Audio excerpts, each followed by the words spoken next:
Yeah. So today I want to talk about normalizing violence. And it's crazy because many of us grow up thinking that it's okay, to act out violently and shit. And it starts, for a lot of us, starts at different points in our lives and shit. For me, personally, um, it was like right away that I saw violence. My mom and dad, as I explained before, they were, gang members, teenage parents and shit. So they would act out violently towards other people and towards each other. And one of my, earliest memories was we were at Santa Fe Dam and shit. And some shit had popped up. I just remember my dad and his boys were going at it with somebody else and shit. I remember beer bottles being thrown at the car. I was in the back seat in the car seat, and I remember beer bottles just splashing against the window, and you could just see that shit exploding. Boom, boom. It was just fucking trip. As a kid, it was just me and my little brother. I remember my little brother was crying and shit. I was probably crying too, but I just remember like it was just fucking crazy. Like people were just fighting. I just see fists swinging, beer bottles breaking and shit. And I was just like tripping out. And that was one of my earliest memories and shit. That's actually the earliest thing I could remember in my life.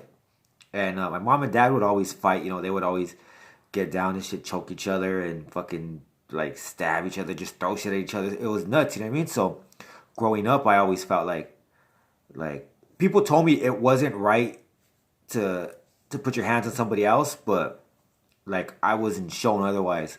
And when I started going to school, like in the fourth, maybe the fifth grade, I started fighting, a lot. Fourth, fifth grade, started fighting a lot.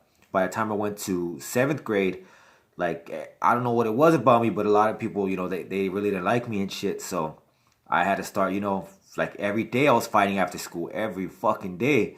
And my mom even wanted me to get transferred out of school. She's like, "Hey, we need to get you out of there." And I was like, "Nah, fuck that shit." Like I'm not leaving. Fuck that shit. So I stood there and fought, and eventually I caught the attention of some of my boys and shit, and they were just like, "Yeah, roll with us." And like anything we did, it was crazy because violence was behind it. If we were robbing people, there was always a potential for violence. And then when I started, like, if we were chilling, if we had a disagreement, any kind of disagreement, it didn't even have to be big. Like, we're gonna fight, you know what I mean? Like, that's it. We're gonna get them up, and that's just the way we were raised. And as I started, gang banging, coming around the homies and shit, I was a youngster, 14, 15 years old, and there'd be times when like cats would get out the joint, 25, 26, 30-year-old men and shit, and they would just like run up on you, and they would try to push up on you and shit, and you couldn't back down. You couldn't be all scared. You had to do what you had to do. You had to get your fucking fist up, and you had to throw those things. And it was a trip because at the time, like for me, what separated, I was a young kid, 14, 15 years old. What separated me from a child was the fact that they were willing to fight me. So if they're willing to fight me, that made me feel like I was a man. Like they're showing me that respect. You know what I mean? Like hell yeah, like these fools that are 20, 30-year-old guys, they're willing to fight me. So they're showing me respect as a man. Cause I'm a homie and shit. So I welcome that. Yeah, as strangely as that sounds, like I thought that was, that was a form of acceptance. Like, yeah, because I would fight with my boys if we got into it. Like, we're gonna get down with each other. So I felt that they weren't treating me like a child. They were treating me like a man, and I appreciated that.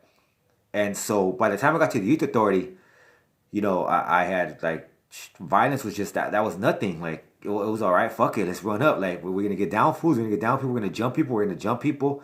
Like it didn't matter to me. And when I got out, I try to avoid shit, but like still like violence would excite me. Like anytime you could always hear tension, right? Right? You could always hear when something's gonna crack. So I'd hear something and I'd be like, oh shit, like it's gonna crack, it's gonna crack. And I would look for an opportunity, an opening for me to jump in that shit. Anything. If I seen somebody becoming too fucking like too aggressive on somebody else and I didn't like the way they did it, just anything really, I would find a reason for me to jump in that shit and fucking like it was a trip. Like I should have stood away from that shit, right? But yeah, fucking so violence is something that you get a pat on the back for too. Like as you get into that lifestyle, people are like, oh, homie's handling his business, homie's down. And you start hearing about fools that are like killers and shit. You be like, oh, that fool's a fucking killer. And that he's looked at with much fucking respect. You know, everybody fears him. Well, not really fear, but like everybody's like, hell yeah, that fool's a fucking homie. Like, that fool's a straight fucking killer. That fool's a rider and shit. Or when you hear people slicing people up or stabbing people in YA and shit, or you hear about people stabbing people in the joint, man, that fool's putting in work, and you kind of get pumped up. You're like, yeah, like you aspire to reach those achievements that they reached. I mean, you want your name to be legendary, so you're gonna do what you have to do to reach that status. And for me, like I said, I always heard that it was wrong to act out violently, but I never seen a situation where somebody didn't act out violently and it went well for them. Like I would see people like be treated like punks, or people go out and for me that wasn't realistic. For me it wasn't an option to just walk away humbly or walk away like scared, or not even scared. You know, a lot of times just walk away. I just never seen it. You know, so it was it's only when I started like working and being around like other people that I start seeing like, man, like, yeah, you can't act like that in society and shit. And like I said though, I had to be far away, or far removed, I should say, far removed from my previous life to really see like, man, this isn't fucking normal. The way I grew up isn't normal. You can't be acting out like that. You can't jump up on anyone at any time you want over a disagreement. Like, you have to be willing to speak and articulate your argument. You know what I mean? You can't fucking go out there going crazy and shit. So it was a trip, and I think it's still a huge problem, because it's not just my neighborhood. It's just not Chicanos. It's not just fucking Southsiders.